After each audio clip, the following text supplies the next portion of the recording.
Now, despite government leaders stressing that things are looking up, Chinese economic growth has recently faltered. For a long-term boost, state and party leader Xi Jinping is relying on domestic consumption. However, there is a problem. China's population is aging.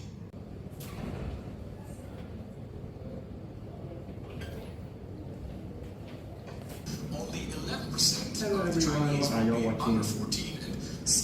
Oh, we are watching the news about the issue of population aging and low birth rate that is happening right now.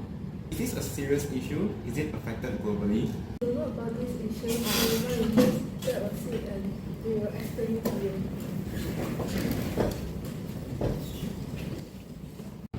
Let me show you some information. So, according to the World Bank, the fertility rate of the total number of births per woman has fallen consistently since 1968. During 1968, the birth rate was 5 births per woman. Until about 3 years ago, the birth rate had fallen to 2.3 births per woman.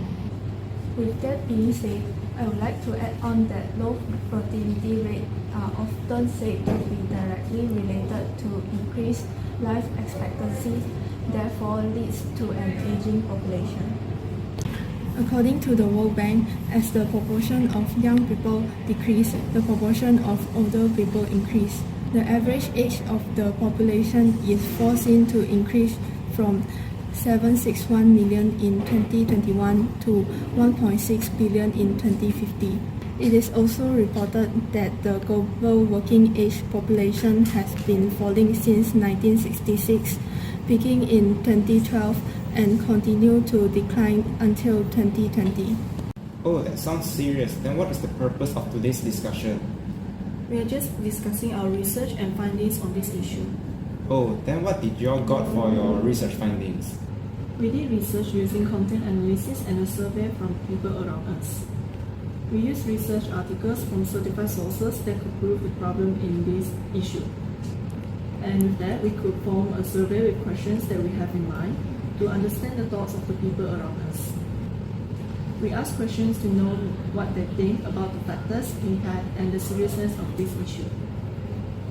There are a lot of different opinions and thoughts we got, and most of the respondents think this issue is quite serious with a rating of 4 out of 5. Interesting. So how can you relate your findings in philosophical perspectives? Let me explain this. So, we relate our findings to 4 philosophical perspectives: Western and Eastern philosophy, logic, sociology and psychology, and ideology. First, we'll talk about Western and Eastern philosophies. Western philosophy suggests that the demographic changes to be a rational response to its economic and social factors. Meanwhile, Eastern philosophy views the population aging and declining birth rates as part of a larger cycle of natural change and adaptation. So, if we integrate insights from both philosophies, it will help the policymakers and stakeholders to develop strategies to address these challenges and also ensure a harmonious future for the upcoming generations. Next, we will look into logic. So, according to our survey results, people think that the factors contributing in this issue are declining infertility rate and mortality rate. It is found to have some benefits in population aging, such as able to share life lessons with story of experience, whereas the disadvantage is rising in pension and prolonged job competition. Further on, advantages in declining birth rate shows environmental sustainability and improved living standards, whereas the disadvantages in declining birth rate are labor shortage and economic strain. Moving on, we will look into the psychology and sociology. These two delve into human behavior and cognition. It is found that the demographic changes have psychological effects on people. For example, mental health like social isolation and loneliness, especially amongst the elderly.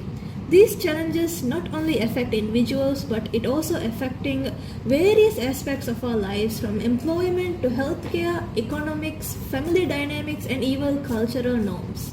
However, these issues can be effectively addressed by providing healthcare services and creating supportive environments and policies like social support network and community engagement programs. So, by recognizing and addressing these issues from psychological and sociological perspectives, the overall well-being and inclusivity of our communities can be enhanced, no matter what stage of life people are in. Then I'll explain the last philosophy perspective, which is ideology, which impacts on these issues. Education can be considered a factor that really affects the ideology of couples. The well-educated couples have an ideology belief in providing quality education to their children, which costs a lot and makes them having a financial burden. And also, some female workers tend to be child-free, as this could affect their opportunity to promote to a higher position. The economic concern also plays a role in influencing the ideology of couples. They want to wait until they are economically stable and cause the problem of delayed pregnancy. Other than that, some couples choose to be child-free just to maintain their quality of life, which reflects an ideological shift among the young peoples. In addition, some research has shown that communities with strong religions will have a higher birth rate. This can be explained by the influence of the ideology of religion. From our survey, young adults of Chinese communities tend to have 2 kids.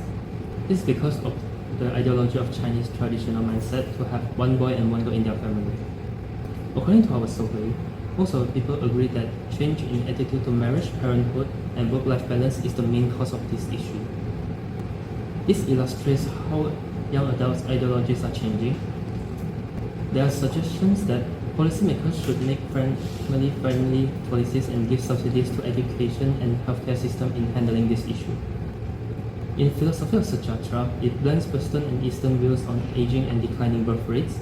Eastern philosophy sees this trend as a part of a natural cycle, while West views them as a response to economic and cultural changes. Sociology, psychology, logic, and ideology further explain these shifts.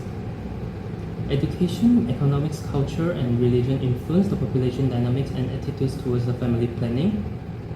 Understanding diverse philosophies and social science is vital for managing demographic changes. By integrating insights from these disciplines, policymakers can create comprehensive policies and balance the individual autonomy and social well-being. So population aging and low birth rates are significant global concerns affecting countries worldwide regardless of their development status. Our research, drawing from various sources including internet resources and societal surveys, highlights the complex nature of these challenges. In summary, our findings indicate that socio-economic, cultural, and environmental factors contribute to these trends with implications on global economies. The intricate relationship between low birth rates and population poses serious sociological and psychological issues that affect the economy, healthcare, and cultural spheres. By blending Western and Eastern perspectives into this issue, we can understand that Eastern philosophy emphasizes mainly on balance and connection by regarding falling birth rates as a natural cycle. In contrast, Western thought sees them as a sensible response to economic and cultural shifts. Recognizing the importance of proactive measures, most respondents support governmental intervention to address these issues. Our efforts aim to raise awareness about the seriousness of population aging and declining birth rates and encouraging actions to alleviate their effects and promote sustainable population trends worldwide. Am I right? Thank you everyone. I just gained a lot of information about this issue that is happening right now. I hope that you all also learned a lot along with me. Thank you very much for listening. Peace out.